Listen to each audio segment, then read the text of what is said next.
वालेकुम व्यूअर्स, मैं हूं सना खान। तो आज के इस लेक्चर में हम डिस्कस करेंगे राउंड रॉबिन शेड्यूलिंग एल्गोरिथम क्या होता है और इसको हम किस तरह से इंप्लीमेंट कर सकते हैं। आज इसकी वर्किंग को भी हम समझेंगे।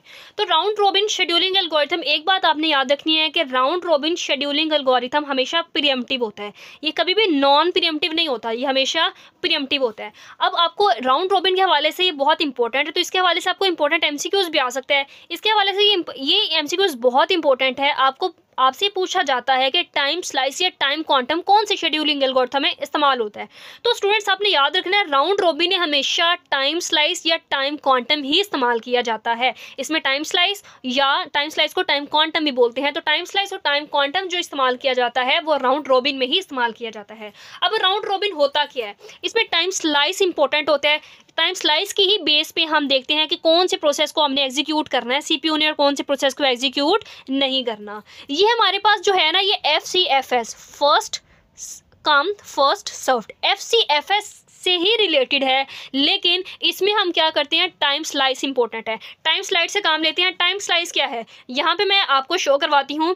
टाइम स्लाइस मिसाल के तौर पर हमें गिवन है कि टाइम स्लाइस 4 है, ठीक है। अब अगर टाइम स्लाइस 4 है, इसका मतलब है जो प्रोसेस सबसे पहले आएगा वो सबसे पहले एग्जीक्यूट होगा, लेकिन सिर्फ टाइम स्लाइस के अकॉर्डिंग। मतलब टाइम स्लाइस 4 अगर सेकंड का है ना, तो पहला प्रोसेस सिर्फ 4 सेकंड्स के लिए एग्जीक्यूट होगा, फिर दूसरा होगा 4 सेकंड के लिए, फिर तीसरा होगा। जितने भी प्रोसेसेस होंगे वो 4 सेकंड्स के लिए एग्जीक्यूट होंगे। जब वो सारे प्रोसेस एग्जीक्यूट हो जाएंगे तो फिर हम दोबारा आ जाएंगे प्रोसेस P1 पे। ओके, अब हम बात करते हैं राउंड रॉबिन शेड्यूलिंग एल्गोरिथम में वर्क कैसे करता है। आप देखें, आपको पेपर में बिल्कुल इसी तरह से क्वेश्चन आएगा। ये आपको बताते चलो, ये मोस्ट इंपॉर्टेंट शेड्यूलिंग एल्गोरिथम है rather than all the scheduling algorithm. यहाँ पे देखें, प्रोसेस नेम है P1, P2, P3। इसका आगे बर्स्ट टाइम किया हुआ है 24, 3 एंड 3। ये बर्स्ट टाइम गिवन है। लेट सपोज कि जो अराइवल टाइम है, here is the arrival time. Let suppose कि अराइवल टाइम तीनों प्रोसेस का क्या है, 0 मतलब 0 टाइम पे सारे के सारे प्रोसेस हमारे पास मेमोरी में आ गए थे। अब हमने फाइंड करना है फिनिश टाइम और टर्न अराउंड टाइम फाइंड करेंगे by using the round robin scheduling algorithm. Okay, जैसे हमने अपने पहले वाली शेड्यूलिंग एल्गोरिथम डायग्राम की हेल्प से समझे हैं, बिल्कुल उसी तरह इसको भी समझते हैं।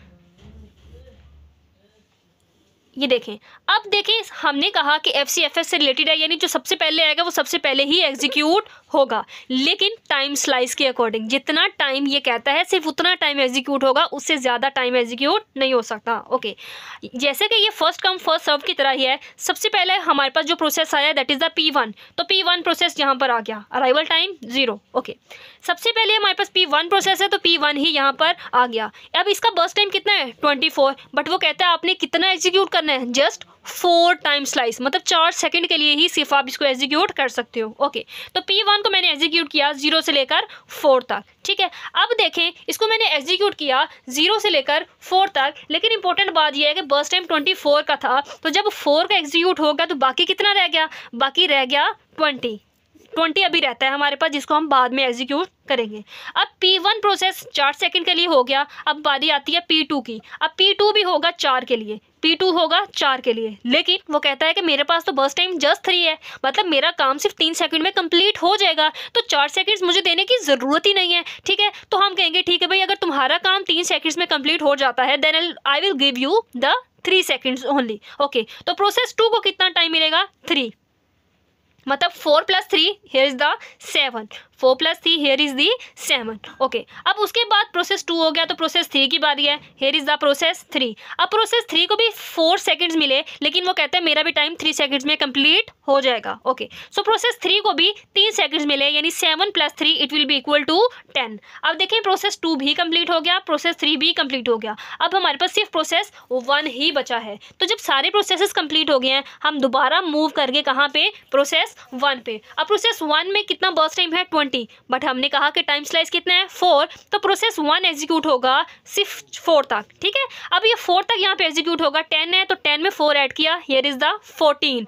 अब 4 एग्जीक्यूट हुआ था, जब 4 यहाँ पे एग्जीक्यूट हो गया तो यहाँ पर कितने रह गए, मतलब 20 में से 4 माइनस कर दो, it will be the 16। Okay, अब देखें कोई और प्रोसेस नहीं है, तो P1 को ही बार बार एग्जीक्यूट करेंगे जब तक बर्स्ट टाइम कंप्लीट फिनिश नहीं हो जाता। ओके, अब फिर P1 है, अब वो कहता है फिर हमारा टाइम स्लाइस 4 है, 4 ही हम इसको दे सकते हैं। 14 + 4 it will be equal to 18, मतलब 16 में से हमने 4 यहाँ पर दे दिया, तो ये कितना बचा, ये हमारे पास बचा है 12, ये कितना बचा 12, ओके। अब फिर P1 है, अब फिर P1 को हमने दे दिया 4, तो 18 में 4 जब हमने ऐड किया कितना बचा 19, 20, 21, 23, it will be equal to 20, no it will be equal to 22, 19, 20, 21, 22, here is the 22, okay.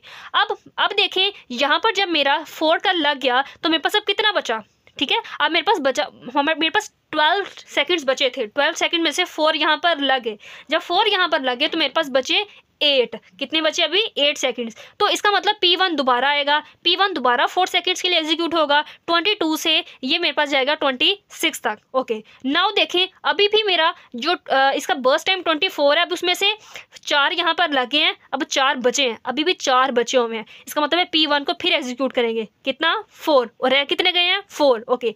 इसका मतलब है ये 4 के 4 यहीं पे एग्जीक्यूट हो जाएंगे, 26 + 4 it is equal to 30।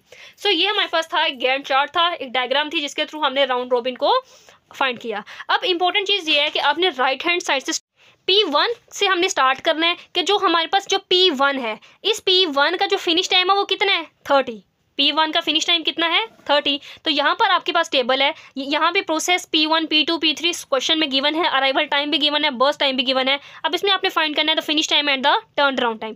Finish time क्या है, फिनिश टाइम P1 का है 30, okay. Now we have to find the P3 का फिनिश टाइम कितना है 10, हियर इज द P3 का कितना है 10, ओके। अब P2 आया, P2 का कितना है 7, P2 का कितना है 7, ओके। अब हमें फाइंड करेंगे turn around time is important in round robin scheduling algorithm. Turn around time कैसे फाइंड करते हैं, here is the formula to find the turn around time. Turn around time is equal to finish time minus arrival time, मतलब finish time में से arrival time minus करेंगे तो turn around time find हो जाएगा, okay. हम करते हैं, this is the finish time, this is the arrival time. 30 for the process P1, 30 - 0 it will equal to 30। For process P2, 7 - 0 equal to 7. For process P3, 10 - 0 it is equal to 10. So here is the turn around time. ऐसे हमने turn around time find कर लिया। अब हम find करेंगे average turn around time कैसे find करते हैं। Here is the turn around time. Average कैसे फाइंड करेंगे, इन सबको करेंगे add, 30 + 7 + 10 divided by the number of processes. कितने प्रोसेस है 1, 2, 3। सो इस तरह से हम इसका आंसर निकालेंगे 47/3। तो स्टूडेंट्स ये था हमारा राउंड रॉबिन शेड्यूलिंग एल्गोरिथम, जो कि प्रीएम्प्टिव ही होता है, नॉन प्रीएम्प्टिव होता ही नहीं है। इसमें सबसे इंपॉर्टेंट जो चीज़ थी वो थी time slice. Time slice is very important. Time slice जितना दिया होता है सिर्फ उतना ही हम प्रोसेस को दे सकते हैं, उससे ज़्यादा प्रोसेस को टाइम स्लाइस नहीं दिया जा सकता। इसका जो इम्पोर्टेंट बेनिफिट है वो ये है कि एक प्रोसेस को दूसरे के लिए ज़्यादा वेट नहीं करना पड़ता। मतलब 4 सेकंड हम इसको देंगे, 4 सेकंड इसको, 4 सेकंड इसको, फिर 4 सेकंड इसको, 4 सेकंड इसको, 4 सेकंड इसको। ऐसा नहीं है कि P1 अगर 24 टाइम सेकंड्स हैं उसने पूरा 24 सेकंड से एग्जीक्यूट होना है फिर वो P2 पे आएगा। अगर ऐसा हुआ तो P2 को बहुत ज़्यादा वेट करना पड़ेगा, जो कि राउंड रॉबिन में अलाउ नहीं है। तो राउंड रॉबिन में क्या होगा, इसको भी 4 सेकंड, इसको भी 4 सेकंड और इसको भी 4 सेकंड्स दिए जाते हैं।